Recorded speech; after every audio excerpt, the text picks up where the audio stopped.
Hi everyone, मैं हूं SP Chaudhary और आप देख रहे हैं HV education hub DSA series की एक और नई वीडियो में आप सबको का स्वागत है। पिछले वीडियो में हमने स्टैक से रिलेटेड एक प्रॉब्लम देखी थी। ऐसी एक और प्रॉब्लम हम आज देखने वाले हैं स्टैक से रिलेटेड, जिसका नाम है बेसबॉल गेम। यदि हम इस प्रॉब्लम की बात करें तो ये प्रॉब्लम में लीड कोड से ली है। ठीक है, तो चलते हैं फटाफट से प्रॉब्लम पे और देखते हैं पहले प्रॉब्लम क्या है उसको समझते हैं और उसके बाद में उसका सॉल्यूशन देखेंगे। ओके, ये एक प्रॉब्लम है जिसका नाम है बेसबॉल गेम। बेसबॉल गेम की यदि हम बात करें, इस प्रॉब्लम को यदि हम देखें तो ये कह रहा है कि you are keeping the scores for a baseball game with strange rules. कुछ हमें रूल्स की बात करते हैं।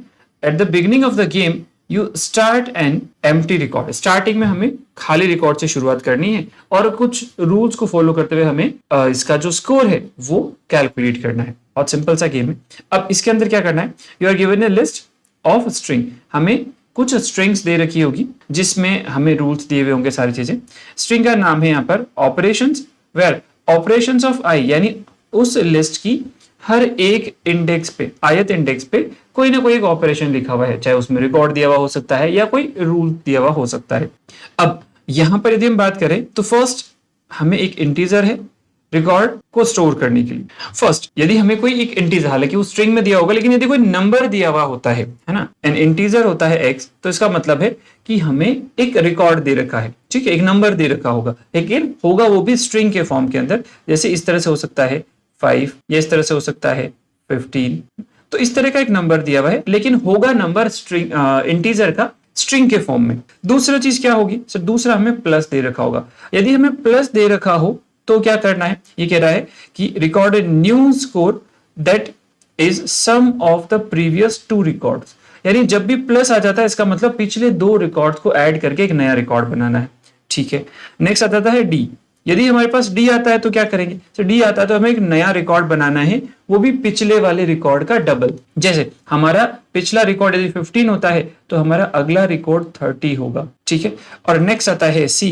इसका मतलब होता है कि एक इनवैलिड प्रीवियस स्कोर की हम बात कर रहे हैं, यानी हमें लास्ट रिकॉर्ड को हटा देना कि भैया लास्ट रिकॉर्ड इनवैलिड था। राइट, तो ये हमें सारे रूल्स मिल गए। नेक्स्ट हम स्क्रॉल करते हैं इसे। एट द एंड हमें रिटर्न करना है सम ऑफ ऑल द रिकॉर्ड्स। अब जो रिकॉर्ड लास्ट में बच जाएंगे, फाइनली जितने हमारे पास रिकॉर्ड बचेंगे, है ना, डबल करके, प्लस करके, डिलीट करके, सारे करने के बाद में जो लास्ट में रिकॉर्ड बचेगा उन सभी रिकॉर्ड्स का हमें सम करके और रिटर्न करना। ये हमारा फाइनल रिजल्ट होगा। ठीक है, जैसे एक एग्जाम्पल देखें। एग्जाम्पल में मान लो हमें ऑपरेशन जो दे रखे हैं वो ये है कि 5 है, 2 है, देन सी है, डी है और प्लस है। होगा क्या सर, सबसे पहले हमें एक रिकॉर्ड ले लेना है 5, फिर हमें एक रिकॉर्ड ले लेना है 2, फिर हमें सी, यानी प्रीवियस रिकॉर्ड जो लास्ट एक रिकॉर्ड था वो गलत है, वो इनवैलिडेट है, तो उसको हटा देना है। हम इसको हटा देंगे। फिर हम लेंगे डी। अब पिछले रिकॉर्ड का डबल, तो लास्ट रिकॉर्ड क्या था 5 था, तो उसका डबल क्या हो जाएगा सर, डबल हो जाएगा 10। ये हमारा एक नया रिकॉर्ड है। फिर प्लस, प्लस का मतलब प्रीवियस 2 रिकॉर्ड्स का एडिशन, 2 पिछले रिकॉर्ड का एडिशन की यदि हम बात करें तो 5 और 2 15 हो जाएगा, तो 15 हो गया। इसके बाद कोई ऑपरेशन नहीं, तो ये हमारे पास 3 रिकॉर्ड्स बचे हैं 5, 10 और 15। इनका यदि हम एडिशन करते हैं तो हमें 30 मिलेगा और यही हमारा रिजल्ट होगा। और वही सेम चीज यहाँ पर एक्सप्लेन की हुई है कि सबसे पहले 5 आता है तो उसको ऐड कर लेंगे, 2 आता है उसको भी ऐड कर लेंगे, सी आता है तो लास्ट रिकॉर्ड को डिलीट कर देंगे तो यही बचेगा। फिर डी आता तो डबल कर देंगे तो 5 का डबल 10 हो जाएगा। फिर प्लस आता तो प्रीवियस दोनों रिकॉर्ड का सम एक नया रिकॉर्ड होगा और उसके बाद में हमें उन सब का सम करके वापस रिटर्न करना है। ये सारी चीजें यहाँ पर देखिए। ठीक है, आई होप प्रॉब्लम समझ में आ गई होगी कि प्रॉब्लम है क्या। अब इसे हम सॉल्व कैसे करेंगे, इसके लिए हम स्टैक यूज लेने वाले हैं। जैसे मैं इसी प्रॉब्लम की बात करूँ, इस प्रॉब्लम को हम सॉल्व कैसे करेंगे, तो चलते हैं अपने नोट्स वाले स्ट्रिंग। एक बार इसका डायग्राम के थ्रू समझ लेते हैं चीजों को। ठीक है, यहाँ यदि हम बात करें तो मान लो हमारे पास एक वेक्टर है जिसमें स्ट्रिंग दे रखी है। एक हमें 5 दे रखा है, एक हमें 2 दे रखा है, एक हमें सी दे रखा है, एक हमें डी दे रखा है और एक हमें प्लस दे रखा है। ये सारी स्ट्रिंग्स हमें दे रखी है। अब हमें यहाँ पर एक बना लेना है स्टैक, और एक हम, क्योंकि हमें सम करते जाना तो मैं यहीं पर सम करते हुए जाऊंगा, है ना, तो मैंने सम नाम का एक वेरिएबल और ले लिया साथ में, जिसकी इनिशियल वैल्यू हम 0 रखते हैं। अब हम सबसे पहले देखते हैं कि हमारे पास 5 है, तो इस 5 को हम स्टैक में भी ऐड कर देंगे और साथ में यहाँ पर भी प्लस कर देंगे, क्योंकि 5 को हमें ऐड तो करना ही है। मान लेते हैं कि ये वैल्यू फाइनल रिकॉर्ड वाली लिस्ट में जाती है तो उसे हमें ऐड तो करना ही पड़ेगा, है ना। हमें करना क्या, सभी रिकॉर्ड्स को ऐड करना है, तो ऐड कर देंगे। फिर आगे बढ़ते हैं, 2 आता है, तो 2 को हम यहाँ पर भी रखेंगे और इसमें ऐड कर देंगे, 7 आ जाएगा। नेक्स्ट आया सी आने पर हमें टॉप रिकॉर्ड को बाहर निकालना है, तो बाहर क्या आया 2, और इस 2 को इसमें से लेस कर देना क्योंकि उसे हम हटाने वाले हैं, तो 2 को हम लेस कर देंगे, सम हमारा 5 हो जाएगा। फिर हम जाएंगे डी पे, है ना। अब देखो स्टैक में से यदि 2 हट चुका है तो अब स्टैक में वैल्यू सिर्फ 5 बचा है ना, जो टॉप पे है। अब डी यानी डबल करना है, तो स्टैक से हम एक वैल्यू बाहर निकालेंगे, मतलब बाहर नहीं निकालेंगे, स्टैक के टॉप पे देखेंगे क्या है 5, तो 5 का डबल हो जाएगा 10। इस 10 को हम स्टैक में भी रख देंगे और 10 को यहाँ पर ऐड भी कर देंगे, ठीक है। अब हमारी टॉप वैल्यू ये होगी। उसके बाद में नेक्स्ट हमें करना है प्लस। यदि प्लस आता है तो 2 वैल्यू बाहर निकालेंगे, 10 और 5 को बाहर निकालेंगे, क्या बन गया 15, ठीक है। अब 10 और 5 को बाहर निकालेंगे, मतलब वो स्टैक में रहने चाहिए, ठीक है। और ऐड करने पर जो 15 आया है उस 15 को यहाँ पर भी ऐड कर देंगे और सम के अंदर भी, मतलब स्टैक में पुश कर देंगे और सम के अंदर ऐड करके स्टोर कर देंगे। अब हमारा रिजल्ट खत्म हो गया। तो हम लास्ट में देखेंगे जो सम के अंदर वैल्यू, मतलब जैसे ये वाला जो एरे है या जो वेक्टर है जिसमें बहुत सारे स्ट्रिंग्स रखी हुई है, वो यदि एंड हो जाती है तो हमारे सम के अंदर जो वैल्यू रखी हुई है उसी को हम रिटर्न कर देंगे। प्रॉब्लम कुछ भी नहीं, सिंपल कंडीशन बेस्ड प्रॉब्लम है ना। हमें नंबर देखना है और कंडीशन चेक कर लेनी है। यदि सिंपल नंबर आता तो उसको ऐड कर दो, सी आता तो लास्ट वाले को कैंसिल कर दो, डी आता है तो लास्ट जो रिकॉर्ड उसको डबल कर दो, और प्लस आता है तो 2 रिकॉर्ड हमें बाहर निकालने हैं, दोनों को ऐड करना है। लेकिन ध्यान रखना है कि वो स्टैक में से नहीं हटे, तो स्टैक में हम उनको मेंटेन करते हुए चलेंगे, प्लस उनको प्लस करके, यानी उनको जो एडिशन होता है वो करके स्टैक में जाएगा और प्लस वो ऐड भी हो जाएंगे इस तरफ, ठीक है। ये सारी चीजें हमें करनी है, बहुत सिंपल है। देखो तो चलते हैं अपनी प्रॉब्लम की तरफ। ये हमारी प्रॉब्लम, हमें एक वेक्टर ऑफ स्ट्रिंग दे रखा है जिसका नाम है ऑपरेशंस, ठीक है। मैं इसका नाम शॉर्ट में लिख दूं ताकि मुझे बार बार पूरा बड़ा नाम नहीं लिखना पड़े ऑपरेशंस, हालांकि मैं एक ही बार लिखना पड़ेगा, बट फिर भी मैंने इसको शॉर्ट में कर दिया, ऐसा हम कर सकते हैं, ठीक है। अब हम यहाँ जाएंगे और यहाँ पर सबसे पहले हमें एक इंटीजर का सम बनाना है जिसकी इनिशियल वैल्यू 0 होनी चाहिए, जिसमें हम अपना रिजल्ट स्टोर करेंगे, ठीक है। और एक हम स्टैक बना लेंगे इंटीजर का stk के नाम से, ठीक है। इसके बाद में नेक्स्ट हम एक लूप चलाएंगे for string s of operation, यानी यहाँ पर इस ऑपरेशन वाले वेक्टर से 1 by 1 एक एक स्ट्रिंग इस s के पास आती रहेगी। हमें वही चेक करना है।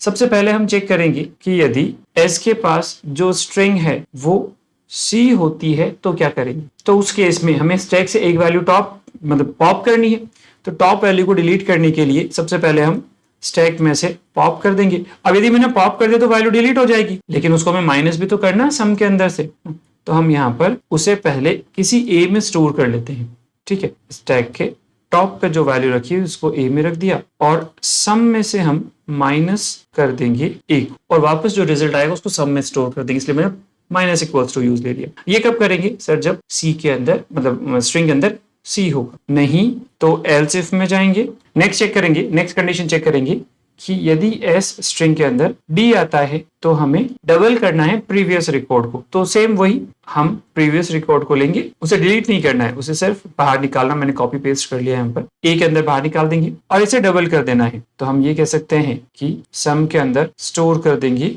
प्लस इक्वल करके ए का डबल, प्लस वही डबल हमें क्या करना है स्टैक में भी रखना है, तो स्टैक डॉट पुश कर देंगे हम इसी डबल को, ठीक है। नेक्स्ट कंडीशन में हम चेक करेंगे कि यदि एस में प्लस आता है, ये ध्यान रखना कि एस में सारी चीजें स्ट्रिंग के फॉर्म में है, तो प्लस भले ही एक कैरेक्टर है लेकिन उसे डबल कोट्स में लिखना पड़ेगा। ये डी भले ही एक कैरेक्टर है लेकिन डबल कोट्स में लिखना पड़ेगा, ये ध्यान रखना है हम, ठीक है। तो हमने यहाँ पर एस को चेक किया, एस इक्वल्स टू प्लस हो तो हमें उस केस में क्या करना है, प्रीवियस 2 रिकॉर्ड्स जो पिछले 2 रिकॉर्ड्स होंगे उनको हमें बाहर निकालना है, ऐड करना है, नया रिकॉर्ड बनाना है, ठीक। तो सबसे पहले हम एक रिकॉर्ड तो ए में ले लेते हैं इस तरह से। अब जब तक मैं इस लास्ट रिकॉर्ड को डिलीट नहीं करूंगा मुझे सेकंड लास्ट रिकॉर्ड नहीं मिलेगा, तो हमें क्या करना है, इस स्टैक में से एक पॉप कर देना। ये ध्यान रखना जिसे हमने पॉप किया है ना, हमें पॉप करना नहीं था, उसे हमें रिजर्व रखना है, लेकिन जिसे मैंने पॉप किया है उसको मैंने ए में रख दिया है, तो हम इस ए को क्या करेंगे वापस से पुश कर देंगे स्टैक के अंदर, ठीक है। तो वो हमने किया। इसके अलावा अब जो स्टैक के टॉप पे रखा हुआ हमारा नंबर होगा या रिकॉर्ड होगा वो सेकंड लास्ट होगा, है ना। तो इस रिकॉर्ड को जो स्टैक के टॉप पे रखा हुआ है और जो ए वाला रिकॉर्ड, इन दोनों को ऐड कर दें। ऐड करने पर हमें एक नया रिकॉर्ड मिलेगा और उस नए रिकॉर्ड को सबसे पहले हम सम में या किसी और कई वेरिएबल में रख देते हैं, है ना। मैं बी में रख दूं तो बी के अंदर एक नया रिकॉर्ड रखा हुआ है जो लास्ट रिकॉर्ड और लास्ट रिकॉर्ड को डिलीट कर दिया तो फिर सेकंड लास्ट रिकॉर्ड, तो लास्ट रिकॉर्ड और सेकंड लास्ट रिकॉर्ड का एडिशन, यानी पिछले दो रिकॉर्ड्स का एडिशन किस में रखा हुआ है, बी में। अब इस बी की वैल्यू को हम सम के अंदर प्लस इक्वल कर देंगे, प्लस बी को हमें क्या करना है सर, बी को हमें स्टैक के अंदर पुश कर देना है। लेकिन ध्यान रखना, हम बी को पुश करने से पहले हमें ए को पुश करना पड़ेगा। क्यों? क्योंकि हमारा लास्ट रिकॉर्ड तो ए में रखा हुआ जिसको हमने डिलीट कर दिया था, तो वो भी रहना चाहिए, और जो नया रिकॉर्ड बना दोनों का एडिशन से वो भी रहना चाहिए, तो उसको भी हम पुश कर देंगे इस तरह से। तो ए और बी को वापस से स्टैक में पुश कर दिया। और यदि ऐसा नहीं हो तो एल्स में जाएंगे। अब एल्स में जाने का मतलब क्या है सर, एल्स में जाने का मतलब है कि अब हमारे पास जो स्ट्रिंग होगी ना, यदि वो सी नहीं है, वो डी नहीं है और ना ही वो प्लस है, तो इसका मतलब वो नंबर है, लेकिन नंबर रखे हुए हैं स्ट्रिंग के फॉर्म। अब यदि मुझे किसी भी नंबर्स को जो स्ट्रिंग में रखे हुए उनको इंटीजर में कन्वर्ट करना हो, तो हमारे पास एक फंक्शन होता है a to i, ठीक है। इसमें आप कोई सी भी स्ट्रिंग पास कर दो, बस ये ध्यान रखना कि उस स्ट्रिंग के अंदर इंटीजर का नंबर होना चाहिए। यदि इंटीजर का नंबर है तो ये फंक्शन हमें उसे इंटीजर में कन्वर्ट करके देता है, ठीक है। और इसी को हमें क्या कर देना है, पुश कर देना है ना। इसको तो ऐड करना है, मतलब ऐड तो करना ऑब्वियसली, लेकिन पुश कर देना साथ में। तो जो ये रिजल्ट आएगा हमारे पास, इसको हम सबसे पहले तो सम के अंदर प्लस इक्वल कर देंगे, और साथ ही साथ हम स्टैक के अंदर पुश कर देंगे इस a to i, कुछ इस तरह से, ठीक है। और अब लास्ट में हमें रिटर्न कर देना है सम, ठीक है। फंक्शन और कंडीशन से बाहर आकर के जो सम हमारे पास बना होगा उसको हम रिटर्न कर देंगे। अब इस वाले प्रोग्राम को एक बार रन कर लेते हैं। ओके, एक एरर आई है। ओके, हमारा शायद फंक्शन गलत है, a to i वाला फंक्शन, थिंक हम मिस्टेक कर गए, a to i नहीं, वो s to i है ना, स्ट्रिंग टू इंटीजर। तो हमने एक फंक्शन s to i लेना, एक बार इसे रन करते हैं। ओके, तो फंक्शन का ध्यान रखना, स्ट्रिंग से इंटीजर में कन्वर्ट करने के लिए s to i है ना, a to i नहीं है, हमने पहले गलत पढ़ा। तो s to i string to integer convert करने के लिए, ठीक। अब जो हमारे बेसिक टेस्ट केस है वो सारे पास हो गए, तो सबमिट कर देते हैं एक बार। ओके, कोड सक्सेसफुली सबमिट हो गया है। तो आई होप यहाँ तक चीजें समझ में आ गई होगी। इससे रिलेटेड कुछ भी डाउट हो या कुछ पूछना हो तो कमेंट में लिखो। बाकी मिलते हैं अगले वीडियो में, तब तक के लिए सब्सक्राइब कर लो उसके बाद। Thank you so much and bye.